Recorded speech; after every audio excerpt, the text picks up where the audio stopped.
जय श्री राधे गोविंद, श्री हरिवंश।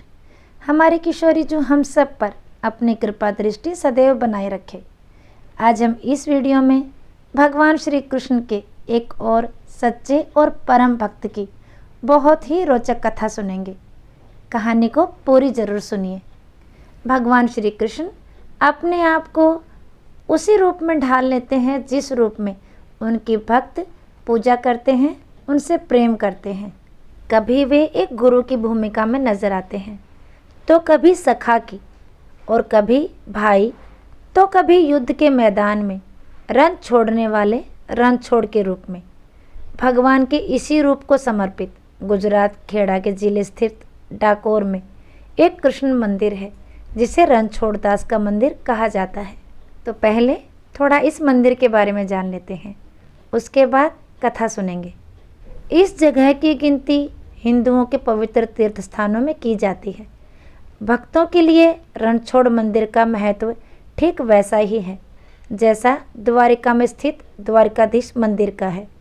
दोनों ही मंदिरों में भगवान श्री कृष्ण की मूर्तियां श्याम रंग के पत्थर से बनाई गई हैं। गोमती नदी के किनारे में स्थित इस मंदिर का निर्माण सफ़ेद संगमरमर से किया गया है। ऊपरी शिखर में स्वर्ण का आवरण चढ़ाया गया है। मंदिर की चौखटों पर चांदी के पत्थर मढ़े हुए हैं। एक तरफ ऊपर की मंजिल पर जाने के लिए सीढ़ियां हैं।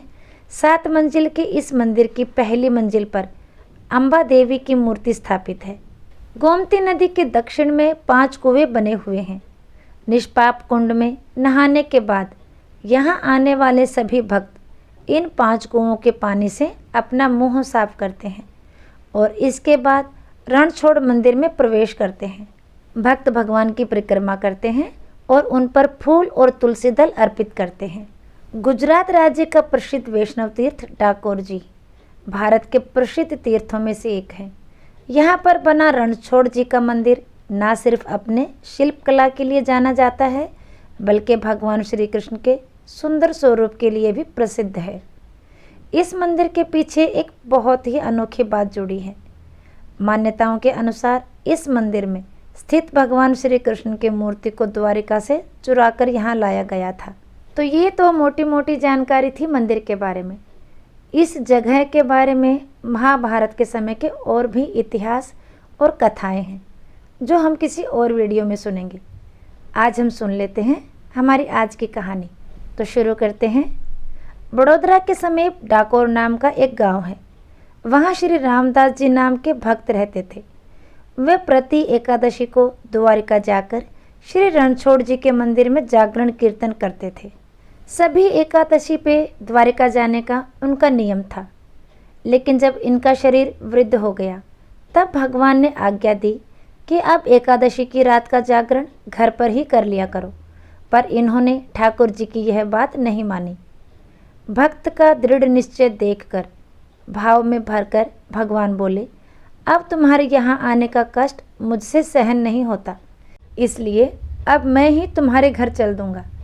अगली एकादशी को गाड़ी ले आना और उसे मंदिर के पीछे खिड़की की ओर खड़ा कर देना। मैं खिड़की खोल दूंगा, तुम मुझे गोद में भरकर उठा ले जाना और गाड़ी में पधरा कर शीघ्र ही चल देना। और फिर भक्त रामदास जी ने वैसा ही किया जैसा ठाकुर जी ने कहा था। जागरण करने के लिए वे गाड़ी पर चढ़कर आए। सभी लोगों ने भक्त को गाड़ी पर देखा तो सोचा कि भक्त जी अब वृद्ध हो गए हैं, इसलिए गाड़ी पर चढ़कर आए हैं। एकादशी की रात भक्तों ने जागरण किया और जागरण का सभी भक्तों ने खूब आनंद लिया। जब द्वादशी की आधी रात हुई तो वे भक्त रामदास ठाकुर जी के कहे अनुसार खिड़की के मार्ग से मंदिर में घुस गए।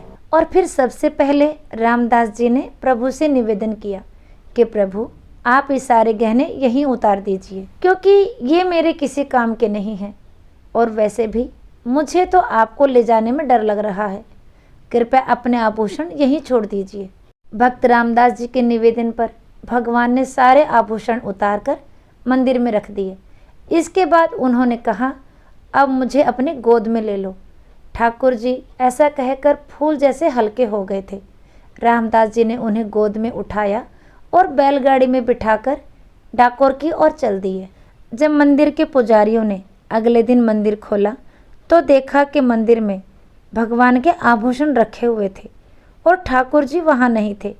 उन्होंने खुली हुई खिड़की देखी और समझ गए कि जरूर ही वह बैलगाड़ी वाला भक्त ही ठाकुर जी को यहाँ से लेकर गया है। सभी पुजारी घोड़े पर सवार होकर और भाला बर्छी लेकर ठाकुर जी को ढूंढने निकल पड़े और वे रामदास जी का पीछा करने लगे और उन्होंने रामदास जी को ढूंढ लिया। रामदास जी ने ठाकुर जी से कहा, प्रभु ये तो हमारा पीछा कर रहे हैं, अब हम क्या करें। जिस जगह रामदास जी ठाकुर जी को लेकर पहुँचे थे वहाँ पास ही में एक तालाब था। ठाकुर जी ने रामदास जी से कहा कि मुझे इस तालाब में छुपा दो। ठाकुर जी की आज्ञा से रामदास जी ने ठाकुर जी को तालाब में छुपा दिया। ठाकुर जी के पुजारी उन्हें ढूंढते हुए रामदास जी के पास आए और उनसे ठाकुर जी के बारे में पूछने लगे। जब रामदास जी ने कुछ नहीं बताया तो वे उन्हें भालों से मारने लगे और उनको बहुत बुरी तरह पीटा। जब पुजारियों की नज़र तालाब की तरफ पड़ी तो वहाँ से खून बहता हुआ दिखा। वे सभी दौड़ते हुए तालाब की ओर भागे और ठाकुर जी के पास जाकर उन्होंने देखा कि ठाकुर जी जल में खड़े थे और उनके शरीर पर भालों के घाव थे जिनसे खून निकल रहा था। प्रभु अपने भक्त के प्रेम में क्या क्या नहीं सहते। जब पुजारी रामदास जी को मार रहे थे वो चोट ठाकुर जी को लग रही थी जिसकी वजह से उनके पूरे शरीर से खून निकल रहा था। यह सब देखकर पुजारियों ने ठाकुर जी से क्षमा मांगी और अपनी गलती का पछतावा किया और ठाकुर जी से वापस चलने का अनुरोध किया। ठाकुर जी ने उनसे कहा, तुम जैसे निर्दयी लोगों के साथ मैं वापस नहीं चलूँगा, मैं तो रामदास जी के साथ जाऊँगा। ठाकुर जी के मना करने पर पुजारियों ने ठाकुर जी से कहा, प्रभु आपकी वजह से जो धनराशि मिलती है उसी से हमारा जीवन चलता है। ठाकुर जी ने उत्तर दिया, बस धन की ही बात है ना। रामदास जी तुम सबको मेरे वजन के बराबर सोना दे देंगे। ठाकुर जी की यह बात सुनकर पुजारी बहुत खुश हुए और इस प्रस्ताव पर राजी हो गए। यह सुनकर रामदास जी बोले, अरे प्रभु, एक तो आपने वैसे ही मुझे पिटवा दिया और अब कह रहे हो कि मैं इन्हें सोना दे दूं। मेरे पास सोना कहाँ है, मैं तो गरीब हूँ। फिर प्रभु ने सभी को डाकोर चलने को कहा। रामदास जी आगे आगे ठाकुर जी को बैलगाड़ी में लेकर चले और ठाकुर जी के पुजारी अपने घोड़ों पर उनके पीछे पीछे चल रहे थे। डाकोर पहुंचने के बाद ठाकुर जी ने रामदास जी से कहा कि एक तराजू ले आओ और उसकी एक तरफ सारा सोना रख दो। ठाकुर जी खुद तराजू के एक तरफ बैठ गए। रामदास जी ने कहा, प्रभु हमारे पास तो सोना है ही नहीं। ठाकुर जी ने कहा, तुम्हारी पत्नी की एक छोटी पतली सी नथ सोने की है, उसे ले आओ, मैं उसी में तुल जाऊंगा। ठाकुर जी के कहने पर रामदास जी अपनी पत्नी की वो सोने की नथ ले आए और फिर जैसे ही रामदास जी ने वह सोने की नथ तराजू के दूसरे पलड़े में रखी तो वह पलड़ा भारी हो गया। ठाकुर जी ने अपने पुजारियों से कहा, सोना तो मेरे वजन से बहुत ज़्यादा है, लेकिन रामदास जी उदार हैं, तुम यह सारा सोना ले जाओ। पुजारियों ने उनसे कहा, प्रभु आप हमारे साथ ऐसा ना करें।